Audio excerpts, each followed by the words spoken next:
wanted to create a convention that we felt like was truly built from the ground up to be very inclusive of everyone, like make everyone feel like they really belong in the world of fandom, because they do. Everybody deserves a seat at the table and deserves to feel comfortable and safe attending events, and not to be shut out of like networking opportunities and fun stuff to do. So that was the original impetus, and it's been so much fun that we keep doing it, just because it's the number of awesome people that we've met along the way, and just how much everyone, including us, looks forward to that weekend in October every year. It's not that big a stretch to say that sometimes people do go and then come out a little bit changed on the other side of it, at least in terms of their new friends and their new thoughts on things, and like rejuvenated inspiration. I think the conversations is what Jesse means. When you come out of it and you've had all of these amazing conversations that you don't necessarily get to have in everyday life, people who are smart and funny and usually quite goofy, and it's becoming a family. So weary travelers, the time has come, and you must set forth on your adventure to Multiverse. Whether by modern means or not, whatever treacherous trek you must navigate, we will make sure that when you get to the other side, you are well taken care of. And that starts with our show and our means of taking care of you, which is by entertaining you. And that involves bringing on first comedian Eric Holden, and then later on fantasy author J.E. Pittman. And it also involves us telling you all the reasons why you decided to attend. I'm sure you know them well. But now it's time to turn the spotlight on the Multiverse Convention with your host, Joe Compton.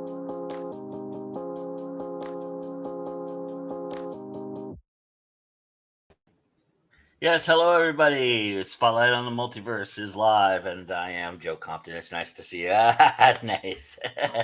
And as you can see right next to me, I have Mr. Eric Holden with me. Eric, it's nice to have you here. Thank you so much for joining us. Thank you, Joe. Thanks for having me on. This is my crocheted flumph. That's awesome. I love it. You crocheted, huh? No. My wife did. Ah, nice. I was going to say, amongst your many talents. What I always love to do to start the interview and the discussion, Eric, is give you the opportunity to expand upon the little intro that I gave and tell everybody a little bit about yourself. So please, the floor is yours. Sure. My name's Eric. I am an improviser and comedian. I'm also the host of the Goblin's Corner, one of the co-hosts, along with Matt Staples. We've been doing our podcast for about 4 years now. It is dedicated to teaching people how to play role-playing games. So how to DM, how to world build, how to storytell. I come from the world of storytelling, and so improv and storytelling is very much a collaborative building experience. And so our episodes are pretty much geared towards that: how to write your first adventure, how to deal with problem players, or hey, do you want to come up with a really stupid monster? We got you. And so that's what we've been doing.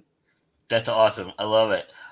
We just got into we've been doing live role playing sessions once a month here on our channel, so that's been a lot of fun. So that's a really cool opportunity for people to.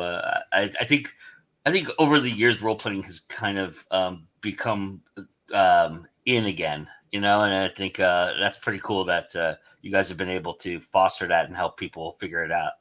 I love that. A long time ago, I'm old enough to remember you used to get beat up for playing D&D. Yeah. Now we beat people up for not playing D&D. That's great, guys. I'm coming for you.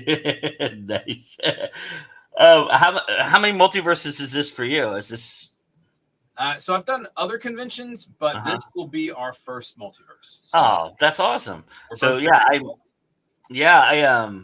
I've been interviewing a lot of first timers this year, which is great. We love that, and that's a really awesome thing. And my contention has been throughout this entire series that we're all kind of first timers this year because we're moving to a new location. So Multiverse is in a new spot. So that's pretty cool that we all get to experience that a little bit. I don't know if that is any comfort to you, but how are you? Is Peach Tree closer to you? Yeah, I'm South Side, so it's not too far of a drive for me. That's awesome. That works out pretty good. So, what are you looking forward to? What made you decide? Well, let's start with what made you decide to be a part of Multiverse. What was it that convinced you to do that? I really liked the collaborative panels and the atmosphere of the convention itself.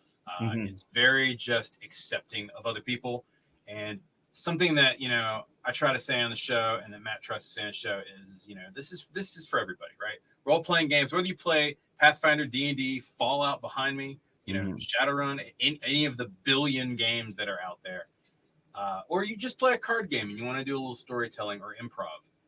This type of environment is accepting of everyone, and that's really what attracted myself to Multiverse, and why I'm really excited to join it. Are you guys you're going to be part of the gaming track? I would assume quite a bit. Is that fair to say? We've got a couple of tracks that we're both in. Let me see. We've got a monster building one, which I think we have one, a fantasy one. I'm in a Star Trek, Star Wars panel as well, because I actually do an improv show at DragonCon called Captain's Log, which is an improvised Star Trek show. So that's relevant to my interest as well. That's awesome. I'm really excited about that. And we're in a couple other ones. I think Matt's in a Shadowrun one as well. So or a cyberpunk theme. So we're trying to play the field a little bit. What does the improv Star Trek? Because I was, DragonCon, there's so much going on. I had no idea this was even going on. I would have loved to have seen this, but what does that entail? I'm kind of curious. So I have a cast of between 7 and 10 people. We also have a sound guy who's part of it. He's a technical improviser, and we generally pack the place out. I think we had 650 this year with 250 overflow, but we get everybody in the room, and it is an improvised episode of Star Trek, not from any particular season of Star Trek, but from kind of all of them. And we make it all together, and we're just horrible Star Trek people. It's great.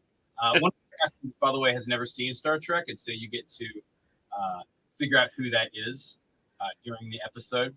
But we take the audience suggestions for a title, and we just run with it for 40 minutes or so, and it's a lot of fun. Do generational arguments happen during this period of time? We try to, yes. Yeah. At some point, someone's going to make a Star Wars reference in the middle of the Star Trek episode as well. Someone's going to do something of a Kirk versus Picard riff. There's definitely going to be a teleporter accident. Mass hysteria. There's always something freaky going on in the Jeffries tubes. Is it like a standardized improv gaming? Is that you guys kind of, or do you just kind of just do like it's just like skit kind of, just run a skit basically? It's improvised, so it's long form improv. So we always start on we kind of start it like a Star Trek episode. So you always have that cold open, that's 30 seconds cold open where something weird's happening, and then you have the bridge scene. So we usually go to that, and then we just kind of run with it with a couple extra scenes, and it builds organically. And I mean, at one point, I think we had aliens who were naked from the waist down, and that was a fun episode. I turned into a tree on one episode and had to walk around as captain as a tree. And then the one before that, the Ferengi were trying to sell Bitcoin, and that was a lot of fun as well. That's awesome. It sounds like a lot of fun. So you're going to be discussing at Multiverse Star Trek and Star Wars together. Are you because there's contention that you could be one or the other, but you're usually more than one of the other. You know what I mean? But yeah, I mean, if I were to, yeah, sides or anything like that, I probably would choose for Star Wars. But I love, there's best parts about both. In my opinion, Star Trek to me is campy and episodic. Which is why it's so fun. Star Wars is like space opera with laser swords, and I love the weird aliens and the grittiness of it as well. So I my brain works in both directions for either format, and I think that you can love both of them. It doesn't have to be one or the other, folks. So I would imagine hosting something like what you host at DragonCon, that you're used to crowd participation, because that's a staple of the multiverse universe here is we've been talking about how at panels they're a lot different. There's a uniqueness to them that it's more like a sewing circle, a social interaction than it is an actual like Q&A kind of aspect. We've done panels before, Matt and I, when talking about the Goblin's Corner here, where we, I'll give you a good example. We did a Build-A-Bar workshop once where, we get a lot of DM questions where they're like, hey, look, I understand the rules, but man, I can never figure out the name for this bar and what goes in it, when my character is doing it. And so we got an entire audience, this was earlier this year in February, together, and it's like 30, 40 people. We sat them down, and we literally improvised an entire bar. What's the name of this bar? Someone would shout out to, an adjective and a verb, right? Okay, It's the adjective verb. And then we went through like, who's the barkeep? What's weird about it? What kind of quirks exist in this bar? And populated it with real characters. And we demonstrated it like, this is how world building should be, right? It should be collaborative. It should be fun. And if you're laughing at the end of the panel, then we did our job, right? Yeah. How has podcasting changed for you over the years? You guys have been doing it for 4 years now. Is there something that has fundamentally evolved for you all in terms of how you've been able to do it? So I've been a live performer for 15 years. Mm-hmm. We started the Goblin's Corner about four and a half years ago, not knowing how to do any of this. And so a lot of it's been a learning curve. And as you can see, I've got a lot of crap in the background here as well from all of my studio equipment that I've gathered over the last 4 years. I would say we tried to keep it very simple in the beginning with like one or two things. And then we realized that people who listen to our episodes, because we're on iTunes and Spotify, or who want to watch the YouTube show, they kind of want a little bit more interactivity between Matt and I and what we're talking about. But they also want it a little bit faster paced. And so we started off kind of like a lecture, and now it's more of just like a conversation between two guys sitting on their back porch, which I think is a better style because we're both more comfortable about it. And we realize you don't have to cram an hour's worth of information in. You can just do a 20-minute episode and it's fine. Here's 6 monsters that happen to have cat in them. Okay, cool. Here are 6 cat monsters. Or, here are some ways to insert magic in just the local ecology. So we did one called Magical Plants. And literally, they're just standard plants with a little bit of magic. And that was like a 25-minute episode as well. And so I think streamlining that process and getting comfortable with it is really what has changed. That's awesome. Yeah, I think I think that's smart to start just kind of not raising the bar right away, just kind of ease into it and then raise the bar up as you go along and figure it out. And I do think there's a natural progression to that.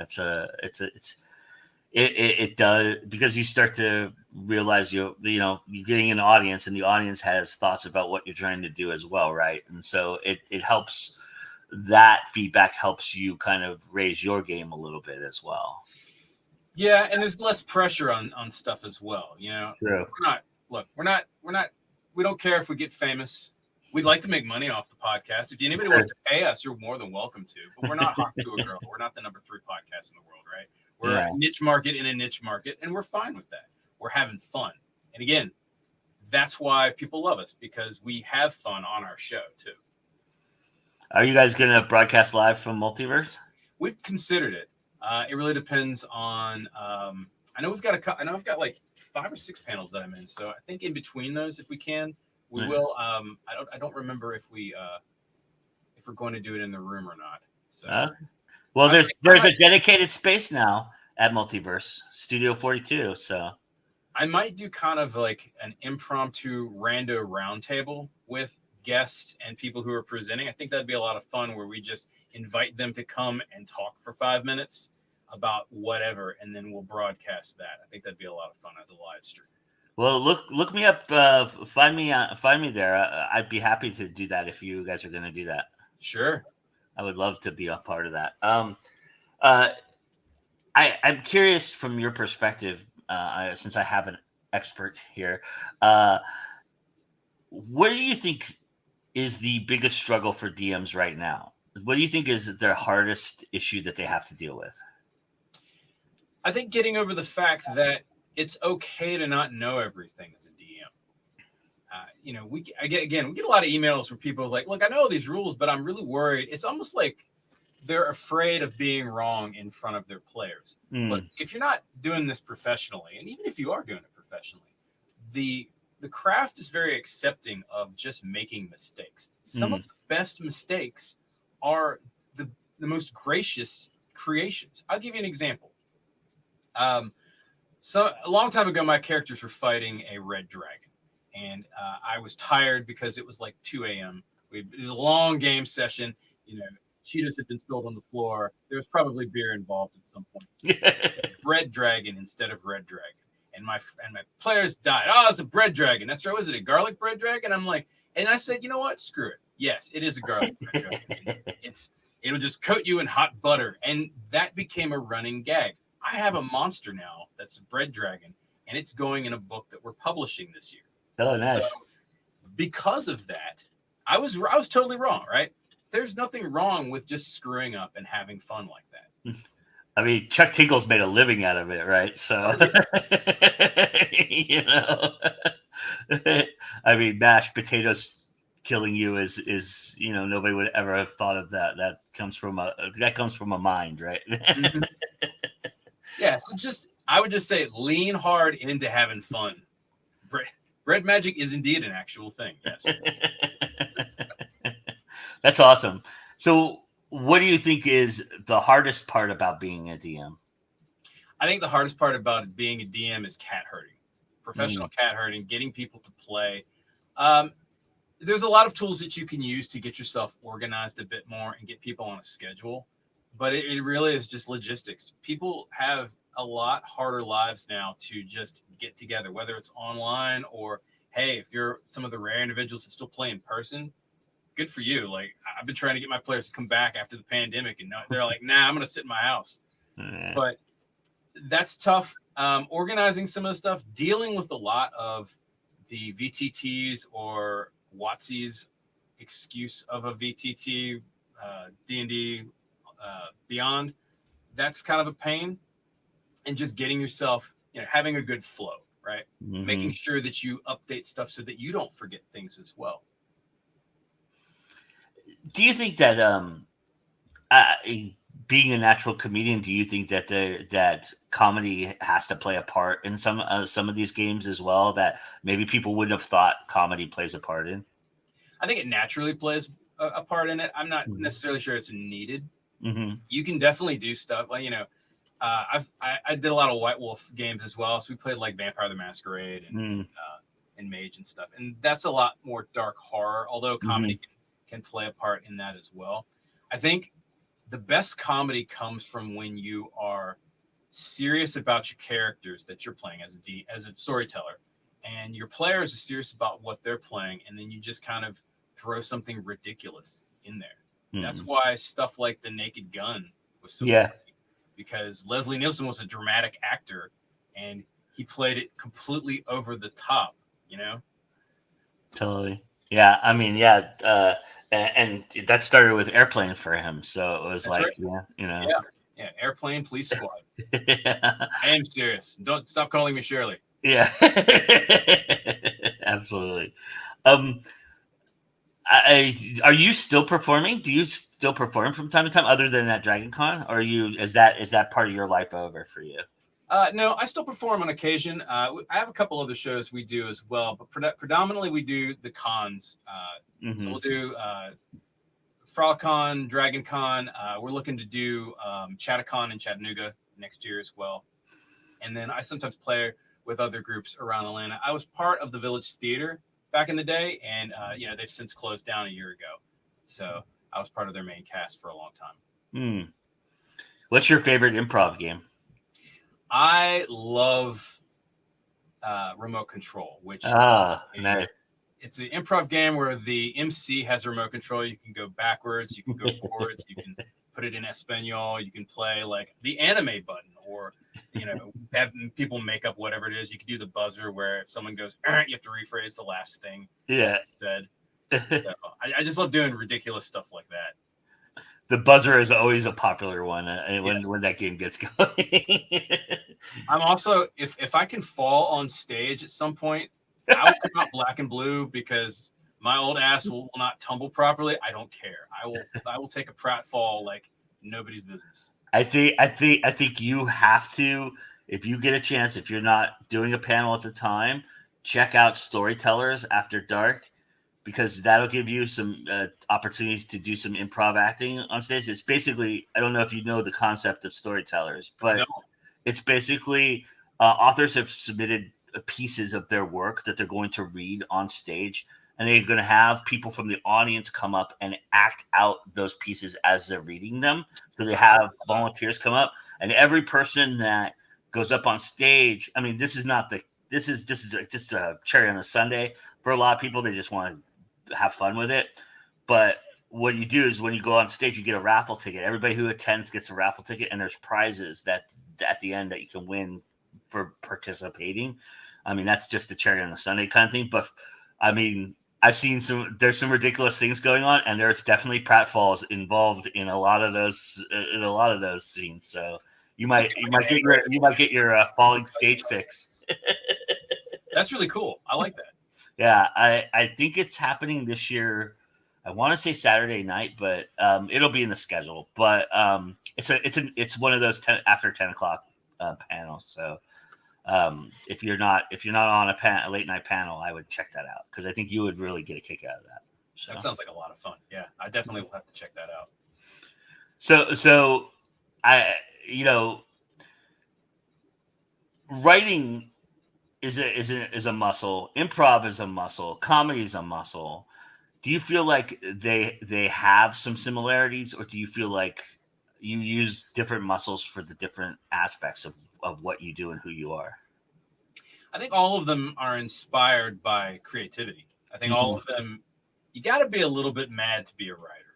You got to be even crazier to be a improviser. I'm also a designer in my day job, so you have to be crazy to do that too. So I've got three crazies in one. My head's like a bag of cats just bursting forth, ready to get out at some point, claw somebody to death. And so the creative process is, induced mania, laser focused onto some sort of medium, whether it's performative or whether it's written or whether it's visual, right? Or if you're, a musician as well, I play guitar, or I pretend to play guitar badly on stage as well. So like any type of creative juices, you got to kind of get yourself into that zone. And so I think that's really where the similarity lies. I think then you get into like nuances where like writing for me is more of like, I will have like a burst of inspiration and then I'll sit there and agonize over it for like 6 hours and go, God, this sucks. I need to rewrite this. Or am I using the Oxford comma properly? If not, then go ask somebody on Reddit who will sit there and pick apart my stuff to death, right? Yeah, that's fine, right? Whereas in improv, it's mostly like, I'm going to screw up on stage, but I've got like 5 other people on the stage that will happily make fun of me and make it look great. So I don't have to worry as much with that. I don't know if that's a long-winded answer or not, but that's kind of where my head's at. No, that makes sense. I am curious. Do you kind of stay in the fantasy lane, or are you branching out to like, because science fiction, obviously Star Trek is, science fiction relatively, and Star Wars is space opera science fiction, depending on who you ask. Is that more of your comfort zone, or are you trying to kind of expand? I mean, you mentioned horror earlier. Is there anything in possibility that you might be writing horror eventually? I would probably be less inclined to write horror than maybe like sci-fi.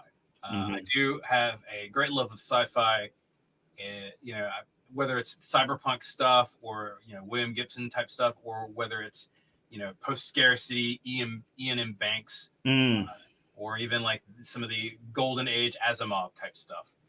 So it would be kind of cool to maybe get more into that genre, which, by the way, there are a lot of great games, like role-playing games, that are in that genre as well. You don't have to. There are, by the way, Star Trek and Star Wars role-playing games, but there's also stuff like Fallout Behind Me, or Travelers, or Starfinder, which is Pathfinder's version of basically D&D in space with lasers and goblins shooting electricity, which is a lot of fun. So I wouldn't mind maybe writing some stuff for that. And we've done some episodes on like sci-fi stuff. So one of them was how to build your own dystopia. It's like a dystopian setting where everything sucks, and that was a lot of fun. So it's just something to consider. Both Jordan Con and Multiverse do this build your own RPG game panel at this, and Jordan Con this year was a dystopian one. They built a dystopian, like it was a time traveling dystopia where you went back into time and messed things up further than they were already messed up. It was kind of an interesting little panel to be. I was sitting in the audience listening to them come up with the game. It's kind of fun. So. Guys, I want to be a dystopia, but it's like Solar Babies, but with Elon Musk instead. Oh God, that would be a dystopia. Jesus. Oh! And then we go maximum overdrive, and they all come alive and eat you. It was something similar to that, actually. Like the pigs come alive, or I forget how it ended up, but yeah, there was some other species that got more intelligent and things like that. So cockroaches and raccoons are definitely going to fight it out after the nuclear bombs drop. Are you so how did you and your partner Matt meet? How did you guys get together and decide to do this? Matt and I have been friends since high school, and we used to live together. We both used to work in nightclubs together, and then when about 7 or 8 years ago, I moved to where I'm living now, and he moved down the street from me, which was great. And we've been friends for forever. One night during the pandemic, I was lamenting that I couldn't get on stage because everyone was dying of COVID. And he's like, well, maybe we should do something like, you've got a GoPro. And I was like, yeah, I could get another one, I guess. What will we talk about? He goes, I don't know. We could talk about D&D or storytelling. I was like, why couldn't we? We talk about it when you're over here anyway. And so that's kind of how we got together and formed the Goblin's Corner, because we realized that, people will listen to this for some reason. Were you guys in a regular game together? What's that? Were you guys in a regular game together? We have, yes. Yeah, we both run. I've DM'd before for games for him and several of our friends. He's DM'd before. We've also professionally DM'd for companies and stuff like that, taught people how to, which is great, by the way. If you ever teach a bunch of suits how to play D&D, it's a lot of fun. If you ever want to see fish trying to get out of water, that's definitely a fun gig to try, folks. What do you mean improv? I don't understand. So this character is my personality that I have to roll. Yes, that's right. That's right. I know. Get away from your sales job and just pretend. How many dice do I roll again? Which one is the D20? I don't know. Mm-hmm. So many polyhedrals. All of these. That's funny. Well, Eric, it's been a real pleasure to get to talk to you and talk all about what you're doing over there at Goblin Corner. And thank you so much for this opportunity. It'll be great to meet you in a couple weeks. And I hope you enjoy your first experience of Multiverse for sure. Absolutely. Thank you so much for having me on, Joe. And folks, if you're watching this, I hope to see you there. Tell everybody where they can catch Goblin's Corner and everything you're doing. We are on all of the players. We're on iTunes, YouTube, Spotify, and all that stuff. You can go to YouTube, search for The Goblin's Corner. We're right there. And, of course, if you like, goblinscorner.com for all of the videos and swag. Nice. Awesome. All right, everybody. There you go. All right, everybody. We'll be right back with J.E. Pittman. In the meantime, here's the last opportunity you have to understand what's going on in Multiverse. We got a little bit of some stuff that the hotel's offering for you, and then we'll be right back with J.E. Pittman. These folks were like, let's come up with some packages, some classes, some things like that you can do to really make it a good offering to people, not just turn us loose to go figure out how to, and just hope people go eat in the restaurant or something. So they've worked out some really good stuff with us. Like you can pre-purchase meals. There's, let's see, it's dinner Friday, all 3 meals on Saturday, and then breakfast and lunch on Sunday. You can buy them a la carte one at a time, or get them as a package. And the two, I think, coolest parts about this is one is that all of these, whether it's a la carte or the packages, taxes and tips are already fully included. So whatever, if you buy one of those packages, that's all you pay. You're done. So those are and every one of those, like if you're going to eat anyway, especially if you were going to eat in the restaurant anyway, this is a way to have it taken care of ahead of time with the taxes and gratuities included, and it helps Multiverse toward our obligation to the hotel. So those are really good. And if you have dietary restrictions, we also are working with the hotel right now to try to come up with, like gluten-free options and things like that to make sure that we're being inclusive on that front as well. Yeah. And one question we've gotten a few times to go ahead and answer is that we will still have our con suite like we always do. This is not to replace that, but not everybody eats at the con suite. Sometimes you don't have time. Sometimes you want to sit down and have a meal in the restaurant. So, and they went a step further and added some other stuff. Like there's a wine tasting I think that one's on Friday evening. Then their staff is just fantastic. They have their chef there and the whole staff are great. So you can do a wine tasting there. You can purchase that ahead of time. Limited numbers of those. So if you want it, you got to get it before they run out. Same goes for the cocktail mixology class, which I think is pretty exciting. Like you learn the kind of tips and techniques for making a couple of favorite cocktails.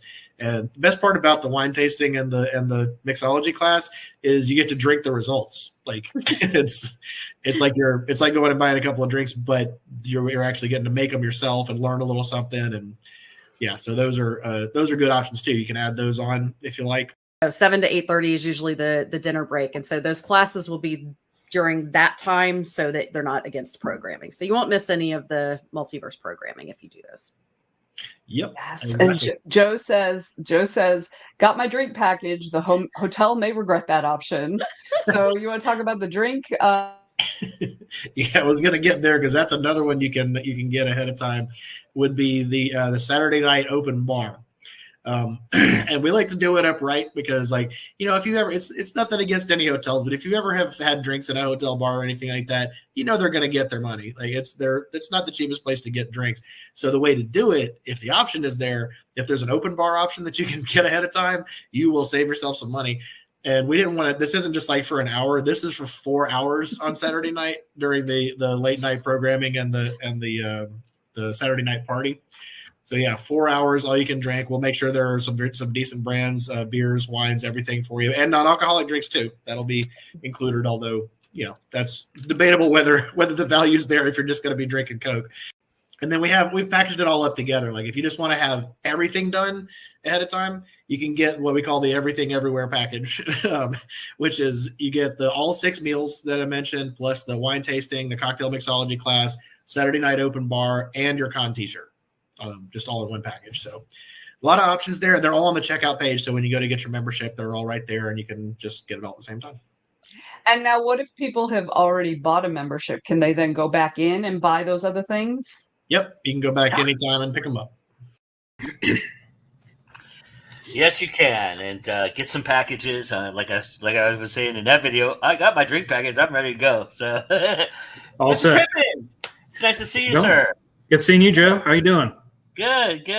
You staying safe? I know that you were in the brunt of most of the garbage. Yeah, I'm in the upstate of South Carolina, so I've been out without power since Friday. A friend of mine down the street got it back and got Wi-Fi, so I'm borrowing her dining room table for a little bit. Well, I'm glad you made it. Thank you for doing that. I appreciate it. It's nice to have you here. Absolutely. Nice to see you again. Tell everybody a little bit about yourself and what you write and who you are. Well, hi, everybody. I'm J.E. Pittman. You can just call me James. J.E.'s for the Google and the algorithms and the identification to not be confused with historic figures. I write the Felix Chance series, as you see over my shoulder. He's always lurking. Darkly cozy urban fantasy, very highly speculative. Think Walk-in Twilight Zone, dash a Doctor Who. So I write a lot of fun stuff with that. And I also write the Pandora Squad, action, military, or sci-fi. And I just kind of write a little bit of everything. Those are my 2 main series, but I've got stories in horror and like straight sci-fi and just whatever strikes me as fun to write. This is not your first multiverse, is it? It is. Wow. That surprises me a little bit, but yeah, that's great. It's been highly recommended by Kevin Davis, Bob Magoo, Hartness. Everybody's like, yeah, go to Multiverse if you can. So everybody recommending it was what drove you to it to this time? Yeah, absolutely. I got on the boat. I got on the ball a little too late last year to make it. But as soon as it opened for this year, I applied straight away. What are you looking forward to most? I assume you're going to be on some panels. Is there a specific one or something that you're interested in that you're gonna salivate for? So I've got a really fun one Friday. It's called Stomping Down Imposter Syndrome, and as a relatively new author, that is something I'm trying to get a really good handle on. I think I'm doing okay so far, but I slip every now and then. I also get to talk about the new Captain America with Falcon, and Sam taking over. And also, I think the other one is, Curl Up by the Fire, the cozy fantasy stuff. And that's going to be really fun because I like with Felix, I like making it a cozy story. Like everything goes well. It may get dark. It goes to some very deep, dark places. But everything winds up mostly okay. So, it's going to be fun. It's great that we had you on to talk about that, because this past Sunday on my Sunday show we did, our discussion was about cozy writing, and cozy fantasy is one of those that's kind of newer to the cozy landscape a little bit. I mean, absolutely. It's been around a little bit, but it was never labeled that, right? So there's a mindset to cozy that I'm curious from your opinion. Do you find it a lot different to write cozy than you do like your military sci-fi stuff, or is writing kind of fundamentally the same for you? It's just discovering the genre as you write kind of idea? It has definitely been much more challenging because I have to be far more clever than my characters, which takes a minute. Because, like in Pandora Squad and my action sci-fi, my guy is primarily a boxer and heavy ordnance. So he either blows the crap out of it or he punches it. And Felix, if he has to get violent, there are certain repercussions and ramifications. So he has to think his way out of stuff. He has to talk his way out of stuff. And frankly, more often than not, he ends up talking his way into more trouble than he talks his way out of. But, that gives me more chapters for the book.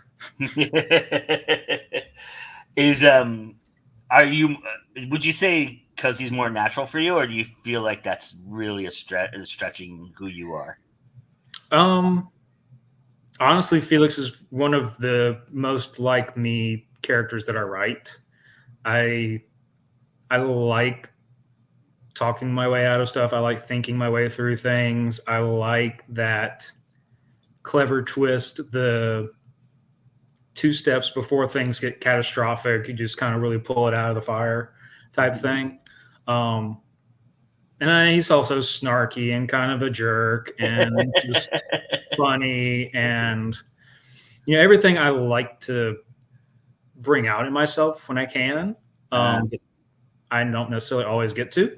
So having Felix as an analog is really fun. Plus, he's just kind of badass and has that cool pose and jacket, and he's kind of got that. I hate to say it, he's kind of got psycho vibes a little bit with that. A little bit. A recent comp somebody gave me, and see, here's the thing with comps. I hate them. I absolutely hate them. Because in my head, Felix is Felix. Yeah. I don't compare him to anybody but himself. But somebody said, oh, and I think they were trying to be a jerk about it, but they're like, oh, so he's a reskinned John Constantine. And I'm like, you're being a jerk about it, but I'll take it and I'll run with it because John Constantine is really cool. So what I did, I now append, he's a walking Twilight Zone, dash of Doctor Who.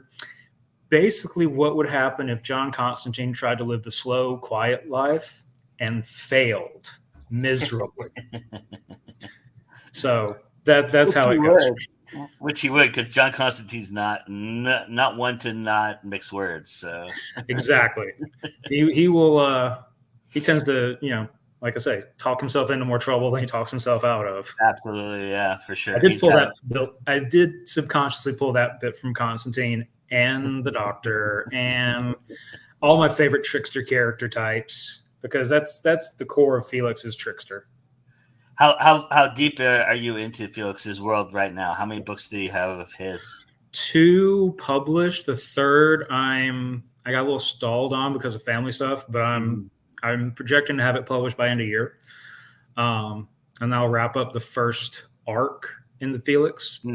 So it's a good put a pin in it and release a box set, and hope everybody comes back for more.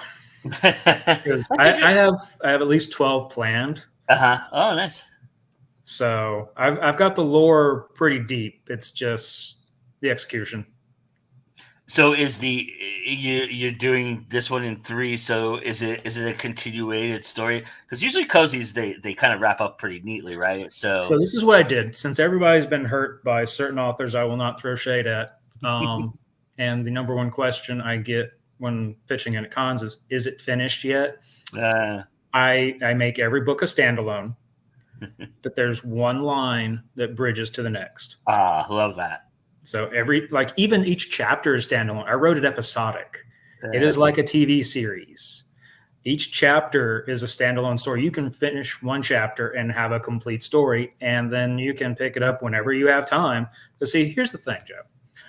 I am a formerly voracious reader. I don't get nearly the time I used to read. And so when I'm trying to read some of these epic shelf crackers, I find myself rereading more than I actually read just to remember where I'm at. So I decided with Felix, I'm going to write loosely strung together serial stories, and I structure it like a TV show. The first arc is 10 chapters. I got a TV movie in there, and then the second arc's 10 more chapters. That's Felix. That's the first book. And the second one, I've got, I think, 14 chapters that were longer because I moved it from like a 30-minute sitcom to a 40-minute drama format. So, I try to keep everything self-contained and very accessible. Well, I think that plays to the cozy aspect of it too, right? Exactly. I find that people are loosely trying to utilize the genre these days, especially, Amazon kind of cultivated that for ebooks and things of that nature, but that people are trying to categorize stuff within the cozy just because it doesn't have violence or doesn't have this, but there's a subtlety to cozy and a cadence and a nuance to it that I think it goes unreserved if you are not intending on writing that. I mean, honestly, it just came about naturally because I was writing it originally with a friend of mine in mind, who is very burned out on like the violence, the drama, she just wanted something nice to read. And I frankly echoed that sentiment because I was tired of like the slog through the post-apocalyptic wastelands and all the epic leave you hanging cliffhangers and the just like heart-wrenching stuff. I'm like, give me something easy to watch that's not reality TV, please. I want something nice, has a bit of action to it, has a bit of fantastical elements to it, but isn't so dire and bleak. And I'm just like, I'm just going to write that. And then by the second book, I didn't even realize while I was writing it. But by the second book, I realized, oh, I'm writing cozies. Cool. I just start telling people that. It's darkly cozy urban fantasy. So it's rooted in today's world then. I was going to ask you if it was urban fantasy. It's rooted in today's world with echoes of the past because my guy was born on the last day to exist, October 4th, my birthday, 1582, not my birth year. When I found out that fact, I was like, I have to use this in something. I have to use that. That was the last day of the Julian calendar. When they switched over to the Gregorian calendar, there were 10 days stolen, I say. And my boy has one of them. I was going to say, you look pretty good for 500 years old. If you were, there was a you don't look a day over 200. Well, thank you. I keep one little gray streak just to remind everybody. But seriously, back in like the 1500s, late 1500s, everybody thought when they switched the calendar that the Pope had stolen 10 days of their lives away. So, Gail Martin told me that little fact later when I was telling her about the book, and I'm like, yeah, I'm putting that in my pocket and using it. Yeah, hell yeah. So, why not? He's got a day to play with. And so in the second book, he is reliving his past lives to help save a friend. Because in the first, he's trying to pick up the broken pieces of his life, trying to fit the pieces of memory together. And by the second one, he needs that more because he needs something like he used to be and his abilities. So he's like, oh, let me just go take a peek at when I was, unhappy and super strong and figure out a few tricks along the way. Are you selling at Multiverse? Yeah. Oh, cool. I do have the half author table split. Okay, awesome. I like that they have that option. That's a pretty cool option, right? Oh yeah, that's awesome. I love doing tables because I get to talk to new fans. I get to make new friends. I get to really introduce people to Felix more so than, a half-second ad scroll on Facebook or, hopefully I can make new friends and fans and they can go make new friends and fans of the book and so on and so forth. And just kind of because Felix is very niche, in my opinion. It's a broad topic and appeal, but a lot of people, and I'm not putting the catharsis of the bleak, all the action, everything looking down is like, oh man, okay, take all those emotions and squish them into this and just throw them away. Works for some people, not me. And the other people who the cozy really resonates with, it's much easier to find those people in person. So I love doing events like this, to go out and just talk to people, make new friends. In fact, I'm looking forward to it because I get to meet one of my super fans who is also an author in person for the first time, because she will be an attending author at Multiverse. That's awesome. Yeah, I started off on doing this on Kindle Vella, and she is also a Vella author, and she came across my stuff, and she went I sent her a GIF, the Charlie Day red strings. She's sending me theories and her speculations on what's going on with Felix, and I'm like, you're going to haul Charlie Day on this, aren't you? I'm like, okay. I'm looking forward to meet her in person. I got some swag for her. That's awesome. I'm gonna definitely check the books out too, because this sounds awesome, man. I wish you pitched this to me when we spoke to each other. That's pretty awesome. Yeah. So you also have military sci-fi. Is that fair to say? Is that what it's classified as? So yes and no. It is action sci-fi, I say, with military flavoring, because it's not like your David Weber military sci-fi or your really gritty militaristic counting ammo, that side of military sci-fi. Gotcha. It's more based on, so my buddy is a Ranger and he was telling me stories about his time. And so I took that and flavored the action, and I used it to inform the type of characters that were in there. So is it military sci-fi in the traditional sense? Not really, but it has militaristic elements and a lot of the same themes, just not the nitty-gritty, because I never served. I'm not going to claim to know military sci-fi like some of my good friends who have served and were in there and know the ins and outs of it. I'm just like, this is my tribute to those guys. This is what I hope does honor to them, and what I hope does honor to my friend, because he has done a lot, and everything he's done has been super helpful to me, and it means a lot to me. And he calls me brother, I call him brother, and I just want to do right by him. Nice. So that being said, you were very careful about the authenticity, I would assume, for a lot of the technical very aspects. Much so. Like if there were any particulars, I just straight up, I'm like, hey, Dave, how's this work? And, if you're in this situation, how would you do that? Okay, I'm trying to do this. Would you have done that in a similar, and then when we got done, I ran it past the book past his wife because she's like one of my best friends in like 6th grade and also an English professor. So I'm like, all right, you tell me if I screwed something up. Because she's like a blend. She's heard all the military stories and very close to the military, and she's known me and she knows my writing. So I'm like, here, you alpha read this beta for me. Nice. So, What surprised you the most about the research you did? What was the thing that you were like, wow, that's surprising to me? well, really the mentality of it. One of the nicest, sweetest guys I know.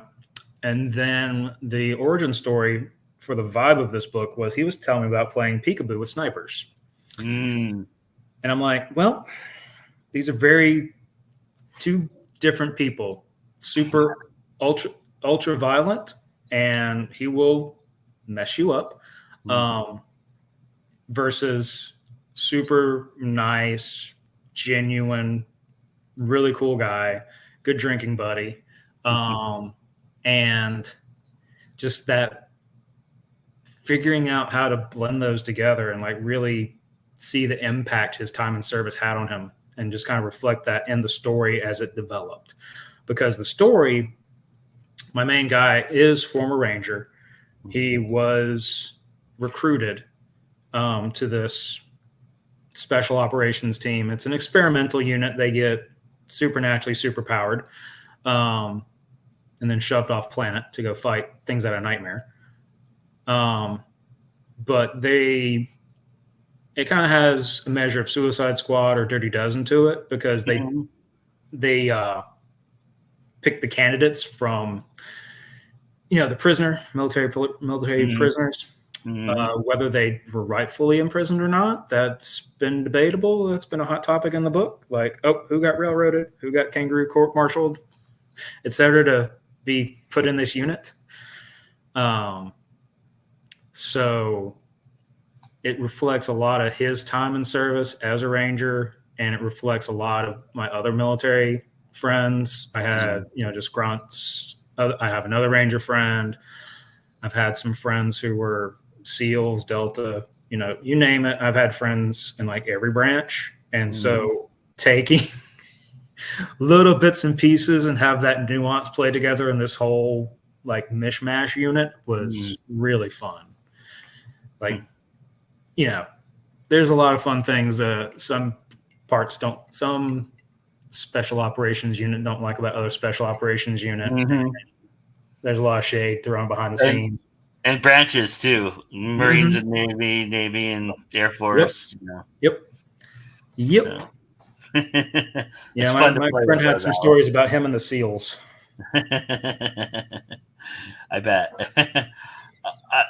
Is it though for you? Is all this character driven? It sounds like you're very character driven. Is that? Totally, 100%. Yeah. The overarching stuff. That's another area where I think it's very drastically different from hardcore military sci-fi. There's no epic grand battles. There are boots on the ground. Stuff goes sideways, and how do you recover? It's the the plan can be the best laid plan ever until the first shot goes off. Then you just rely on your training and the guy next to you. Yeah, that's some scary stuff there too. Yeah. And the one thing about like that kind of environment too, it brings out every emotion, right? So. Do you find that there are certain emotions that you write better than others? Not really. I've told I have very good witty banter. With Pandora Squad, I really hammered home the desire to not be a weapon anymore, to not be used. And I made people have real strong emotions about a giant spider. So I'm very proud of that. Nice. So is this where you get to kind of unleash your darker side too? You feel like, between this and the cozies, this is obviously going to be a lot darker. This is a lot darker. There's a high body count. probably nobody's gonna make it out alive. Spoilers. Like it's not on the cover. Yeah, writing these two in tandem have been like that. I have other works that I've done that are very dark, and I've done some grimdark. I've done some supernatural thriller. I've done post-apocalyptic stuff, and it gets depressing to write after a while. Yeah. So I like having Felix to balance that out. Like if I wasn't writing Felix in tandem with Pandora for that light, fun side of things versus the gritty action horrors of war, where one guy's literally ripping the legs off a spider that's the size of a VW bus to use as a spear because his railgun is jammed, or he's out of weapons at that point, and he's just like, all right, time to go old school melee. Apparently I also write action pretty good, I've been told. People really like that. But yeah, it does it provides a great balance to me. Like if I take all the dark the dark things, the people that tick me off, the situations that I feel some kind of way about, and I just roll that into Pandora, cool, I can blow stuff up, I can punch stuff. If I want to take the lighthearted fun stuff, the creepy things, did that painting just move? Okay, what's up with the masters up there? I don't know. I can put that in Felix. Yeah. And that'd be an interesting thought too, like to watch Felix kind of go through that and kind of discern what's going on, right? Or noticing that even. Oh yeah. That's actually the 7th chapter is the one with the moving painting. Nice. 7th chapter of the first book, the Doyle Museum. Yeah. I got a little bit of everything. Yeah, nice. It's straight up the everyday ordinary.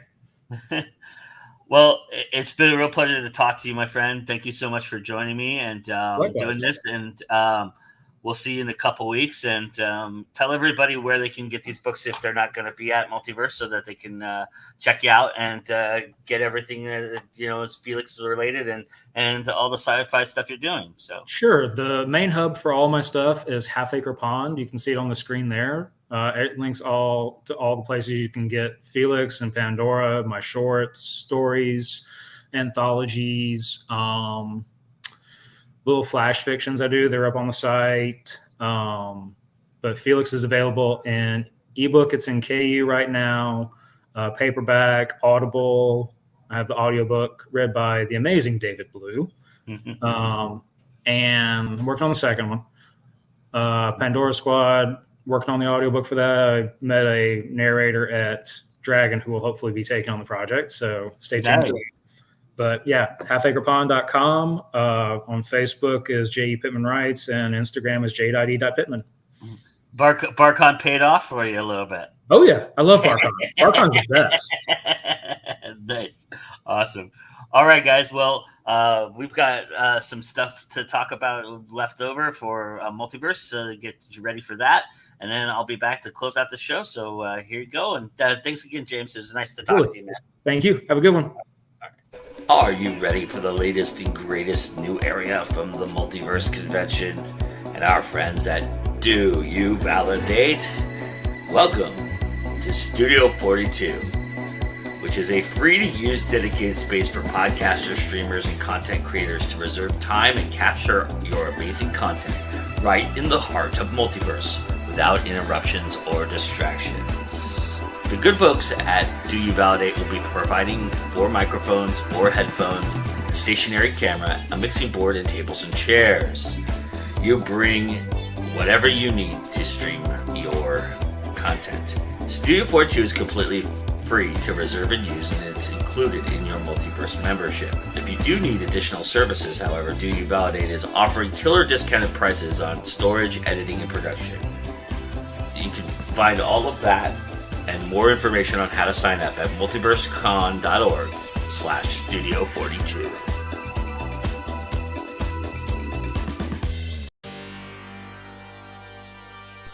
Whether you've got an itch for old school arcade gaming, love your tabletop game, you want to join us to help make an RPG, or you just need some late night laughs and shenanigans from the Tingleverse. With your Multiverse Pass, you have a weekend-long opportunity to play.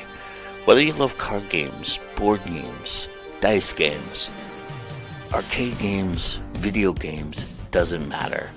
All of them are going to be available all weekend long. So the question then becomes, are you game? If so, come and join us this October in the gaming hall of the Multiverse Convention. Just another one of the perks you get when you join us.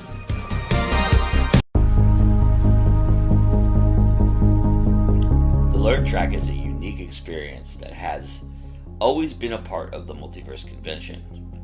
It is an academic demonstration and lecture and interactive experience that highlights the profoundness of speculative fiction. And they are looking to get fresh presentations from guests to put onto the track slate for this year. Now, you may have to burn the midnight oil and put in a serious cram session to make the deadline, which is June 30th. But don't let this opportunity slip away. All of the details and how to submit a presentation are available on the Multiverse website. Please do read the guidelines for these presentations and go to multiversecon.org/papers. Calling all young adventurers! This year, Multiverse is thrilled to introduce a brand new programming track designed exclusively for our youngest attendees. The Adventure Track. We know conventions are already a blast for parents and adult fans, but this time we wanted to do a little something extra to make sure kids have just as much fun as the grown-ups. So the Adventure Track is a dedicated room with a weekend-long schedule of activities packed with excitement, creativity, and learning. We've crafted a variety of experiences that will keep the younglings entertained, engaged, and enchanted throughout the convention. From story read-alongs that transport them to far-off lands to art and crafting sessions where their imaginations can run wild, the Adventure Track offers something for every young explorer. And that's not all. Our Adventure Track also includes physical activities that will get the kids moving, laughing, and making new friends. Plus, with a selection of games that challenge their minds and spark their creativity, they'll have an unforgettable time. And leading all these thrills is none other than the amazing Ranger. An experienced elementary school teacher, Ranger brings years of experience in creating fun and safe, nurturing environments for children. At Multiverse, we believe that adventure is for everyone, especially the youngest members of our community. Get ready for another great weekend of fun for the whole family at the Multiverse Convention. You can find out more at multiversecon.org. Another unique aspect of the Multiverse Convention is its art show, which is available for public viewing throughout the entirety of the convention. And it features science fiction, fantasy, horror, comic-themed, and other artwork for you to browse from a plethora of incredibly talented artists, which among them is this year's Multiverse Artist Guest of Honor, Lauren Brown, whose artwork you can see right here. Another unique aspect of the Multiverse Convention is that you get to vote for your favorites in a silent auction format.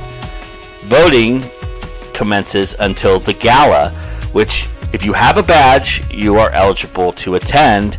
So, just another great reason to come and join us as the time gets closer and closer for the Multiverse Convention. You can do so at multiversecon.org. Even within a smaller con like the Multiverse, there's still so much to do, and it's so hard to find your troop within that. Well, that's where Gigi and her team at the Meat Track come into it. Another unique aspect of the Multiverse Convention is how it breaks off into smaller groups, designated for you to find those like-minded folks you seek to get the most out of your con experience. So, here's yet another reason why the Multiverse is the place to be this October.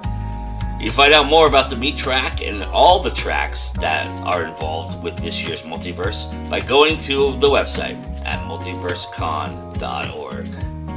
One of the intricate ways in which Multiverse is such a great con is its charity work. and Multiverse is thrilled to announce that the Lost and Found Youth has been selected as the recipient of our charity fundraising proceeds for 2024.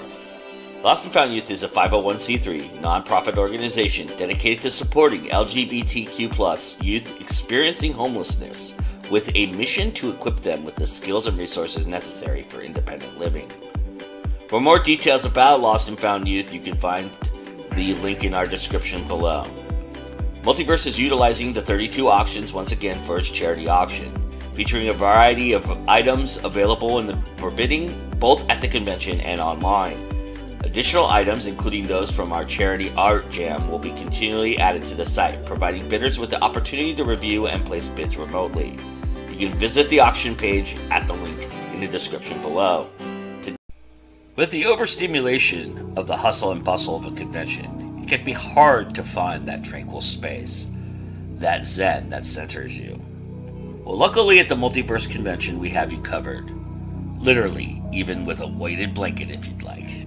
As the Multiverse Sensory Break Room will be open to all Multiverse attendees to provide a peaceful, specially set-aside space for those experiencing anxiety and sensory overload to calm, rest, and regroup.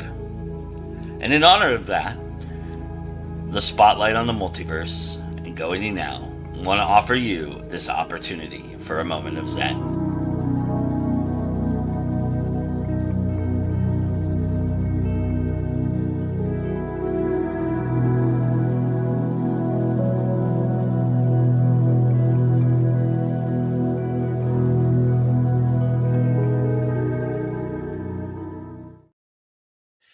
Multiverse is so many of those things and so much more. Each and every year it grows, it does different things and continues the things that we all love. And that is just something awesome about Multiverse. Another thing that's awesome about Multiverse is becoming an annual tradition is the Writers' Workshop. It is on Friday night and it's free to attend for registered members of the Multiverse in Atlanta. But advanced signups are required. So you need to fill out the form on the Multiverse site, which is at multiversecon.org/writing/workshops, and submit your words. It needs to be about 1,000 words in length, and be mindful of genre and category as we use this to sort into critique groups. The deadline for submission is October 11th at 11:59 Eastern Time. So be sure to read the description in the submission form for the details. And you can ask any questions that you might have at programming@multiversecon.org. Again, programming@multiversecon.org. The attendees should come to the right track at 8:30 p.m. on Friday, the 18th. Though once attendees and pros are connected, groups are welcome to go anywhere to do the work. And I participated in it. It's a great program. It's a great idea. And so if you're stuck on something, if you've got something you're working on and you just don't know where to go with it, this is an opportunity to kind of get feedback on it and get an idea of it. So definitely take advantage of the Writers' Workshop. You're still eligible to do so till October 11th. So if you're attending Multiverse, make sure that you check that out and give yourself a chance to be a part of that. And we will see you there. Thank you so much for joining us on this episode. This is the final conventional episode of the Spotlight. However, our season finale, as we typically do, will feature the one and only Vanessa Junta. Yes, we're going to do our annual Q&A, which is going to be Monday at October 7th at 10 p.m. Eastern. And that will be the entire hour. So if you have questions, this is the opportunity to get your questions asked and then answered, obviously, by Vanessa. So she'll be joining me for that entire hour. Look forward to doing that as we always do. That'll be an incredible show. And then the following week, the Multiverse coverage does not end as a Conversation and Cocktail, the show that Vanessa hosts, which is just a conversation with guests. Will feature the art guest of honor, Lauren Brown of Multiverse. So she is Multiverse's guest of honor. So Vanessa will sit down with Lauren and you'll be able to talk about all the artwork and see some amazing things she's working on. She actually gave us some things to show you during this conversation that we'll be putting up on the screen. So you'll be able to see some incredible artwork and see what she does and how she does it.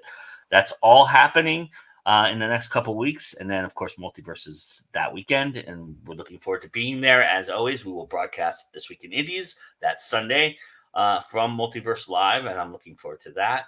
Right from Studio 42, which is the first video you saw earlier in this montage that we just did. And with that, we've got more shows going on all week long. We've got another First Time for Everything.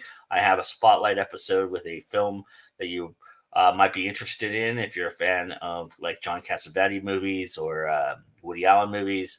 I have a gentleman who's been doing it for a while. His name's Jeff Lipsky, and he put a movie out there just recently, which I'll have a review for as well on our review website, Fresh Butter Popcorn.